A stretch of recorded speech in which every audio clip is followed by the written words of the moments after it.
saya Pak, kita tidak meragukan hasil penelitiannya Bu Tari. Penelitiannya Bill Gates, penelitiannya itu iya. Tetapi bagaimana dampaknya nyamuk yang sudah direkayasa genetika itu nanti di alam. Tadi ada teori bahwa spesies kalau ada ditekan spesies tertentu maka akan muncul spesies lain yang lebih ganas, atau bahkan ada perubahan-perubahan yang kita tidak terdeteksi sekarang, tapi mungkin 2 tahun lagi, 3 tahun lagi yang sangat dahsyat. Itu yang kita takutkan. Dan belum lagi kalau ada orang jahat dalam tanda kutip. Ini kalau Anda bisa mengatakan saya paranoid, tetapi ini adalah suatu pemikiran. Kalau mereka bisa memasukkan bakteri Wolbachia, maka dia juga bisa memasukkan yang lain pada nyamuk itu untuk disampaikan kepada tubuh kita. Oke. Nah, itu yang tidak terekspos di dalam penelitian-penelitian yang mereka publish.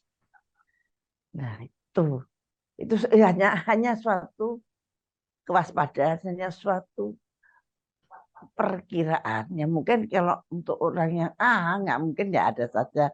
Tapi kalau saya bilang mungkin. Dan saya percaya dengan Pak Raka tadi bilang bahwa akan ada spesies lain yang akan ini.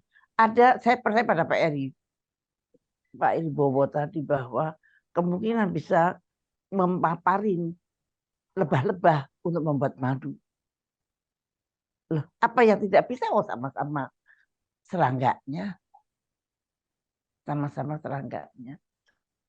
Walaupun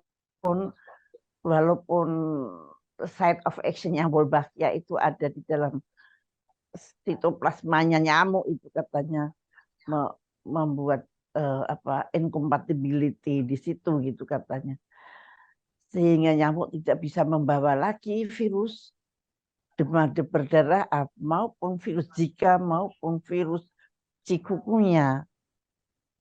Jadi boncengannya itu jadi nggak bisa diboncengin oleh virus-virus tadi. Nah makanya kita bisa mengurangi orang-orang yang mati karena demam berdarah itu. Nah, cuman apakah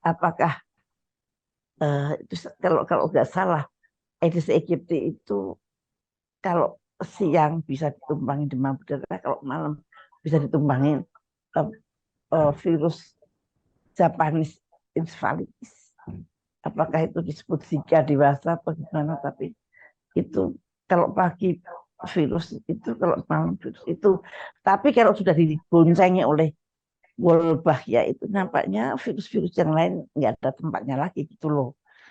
Nah cuman itu kita percaya dengan hasil penelitiannya, tetapi dampak jangka panjangnya yang seperti dikatakan Pak Raka tadi, nah atau dampak lingkungannya nggak diteliti Pak, itu hanya diteliti terhadap demam berdarahnya saja, tapi terhadap lingkungan belum diteliti,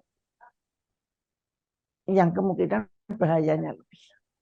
Jangan-jangan nanti padi juga terganggu misalkan, kita nggak tahu.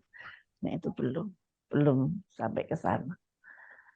Yaitu kita semua prihatin dan bagaimana kita bisa, kalau orang pinter-pinter itu kayak Pak Raka, kayak Pak Lingkungan, kayak Pak Kun, monggo bareng-bareng mikir, duduk bareng kita mikir apa yang harus kita bisa lakukan. Bersuara.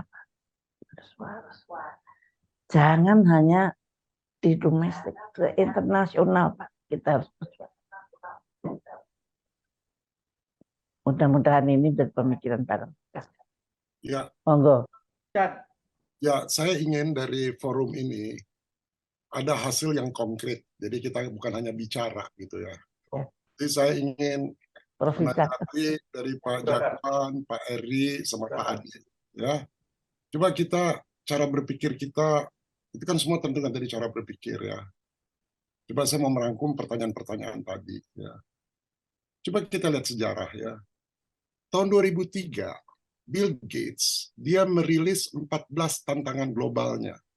14. Apa aja? Pertama, dia mau bikin vaksin tanpa jarum. Kedua, dia mau melakukan pengawasan semuanya itu melalui artificial intelligence. Dan ketiga, dia ingin melakukan metode pengendalian nyamuk. Coba pikirin dulu, itu dari luar ibu. Ini bukan hanya ujuk-ujuk, udah lama direncanain. Vaksin tanpa jarum. Ya.